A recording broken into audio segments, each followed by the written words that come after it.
Hello everyone, class 9th NCERT English Behive, chapter number 5 The Snake and the Mirror।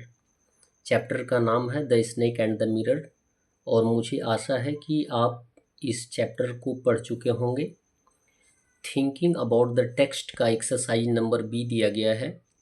आइए देखते हैं कि exercise number B में क्या है। दिया गया है this story about a frightening incident is narrated in a humorous way, यानी यह जो एक भयावह कहानी है यानी डराने वाली कहानी है, इसे राइटर ने ह्यूमरस वे में, ह्यूमरस मतलब हास्यपूर्ण ढंग से इसे बताया गया है या लिखा गया है। व्हाट मेक्स इट ह्यूमरस, आपको ये फाइंड आउट करना है कि इसे ह्यूमरस क्या बनाता है, हास्यपूर्ण क्या बनाता है। दिया गया think of the contrast it presents between dreams and reality, आपको सोचना है किसके बीच, सपने और वास्तविकता के बीच के विरोधाभास को सोचना है। Some of them are listed below, उन्हीं में से कुछ टर्म जो है नीचे दिए गए हैं। Write short paragraphs on each of these to get your answer, आपको इन दिए गए टर्म्स के बारे में आंसर देने के लिए एक शॉर्ट पैराग्राफ लिखना होगा। दिया गया है, फर्स्ट टर्म दिया गया है the kind of person the doctor is, doctor किस प्रकार का व्यक्ति था या किस प्रकार का व्यक्ति है, वो भी किस में, धन में और संपत्ति में। धन और संपत्ति में डॉक्टर किस प्रकार का व्यक्ति है। और फिर दूसरा टर्म दिया जा रहा है the kind of person he wants to be, appearance and ambition, यानी वह डॉक्टर दिखने में और महत्वाकांक्षा में कैसा व्यक्ति है।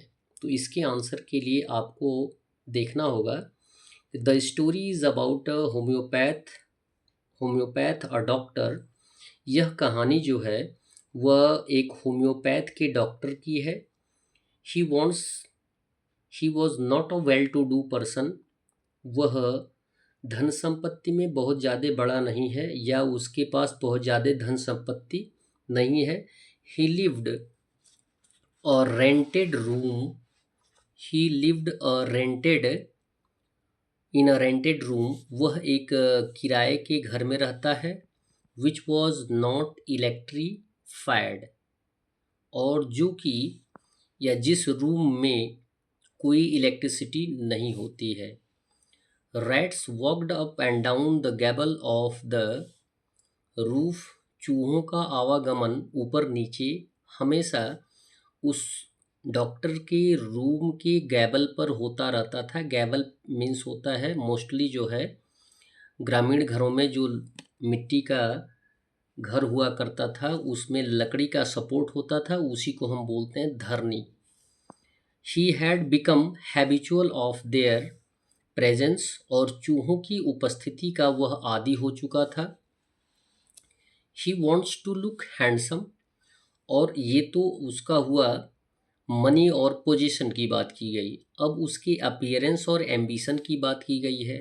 He wants to look handsome, वह हमेशा सुंदर दिखना चाहता था। He decided to save daily, उसने ये निश्चय किया कि वह सुंदर दिखने के लिए रोज़ सेविंग करेगा यानी दाढ़ी बनाएगा। एंड ग्रो थिन मोस्टेच, और एक पतली सी मूछ भी रखेगा। And keep a smile on his face, और अपने चेहरे पर एक मुस्कुराहट रखेगा।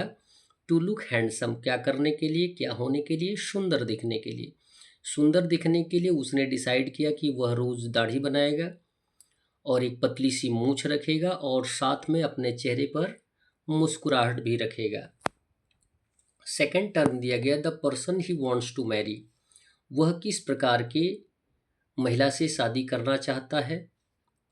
और the person he actually marries, और उसकी शादी किस प्रकार की महिला से होती है। दोनों टर्म दिया गया है। तो आंसर लिखा जाएगा he wanted to marry a women doctor, वह एक वुमन डॉक्टर से शादी करना चाहता है। Who had plenty of money, और वह डॉक्टर जिससे वो शादी करना चाहता है वो धन संपत्ति में अच्छी खासी हो, and good medical practice also, और उसकी मेडिकल प्रैक्टिस भी अच्छी हो। यानी मेडिकल प्रैक्टिस अच्छी होगी तो अच्छी कमाई होगी। She had to be fat, और एक कंडीशन उसके दिमाग में और भी था कि वह जो डॉक्टर होगी, महिला डॉक्टर होगी जिससे वह शादी करेगा, उसे मोटा भी होना चाहिए। यानी वह डॉक्टर मोटी होनी चाहिए। इट हैड अ रीज़न, और मोटी होने का कारण, एक कारण भी है। इट हैज़ अ रीज़न, इसका एक कारण भी है। क्या कारण है? If the doctor made a mistake, यदि डॉक्टर से कोई गलती हो जाती है तो she should not be able to run after him and catch him. यानी वह इतनी मोटी होनी चाहिए कि यदि डॉक्टर से कोई गलती हो जाती है तो वह उसके पीछे दौड़कर उसे पकड़ न पाए, एंड कैच हिम, पकड़ न पाए। But it did not happen so, लेकिन ऐसा होता नहीं है। किस प्रकार की महिला से शादी होता है? His wife was a thin and ready person.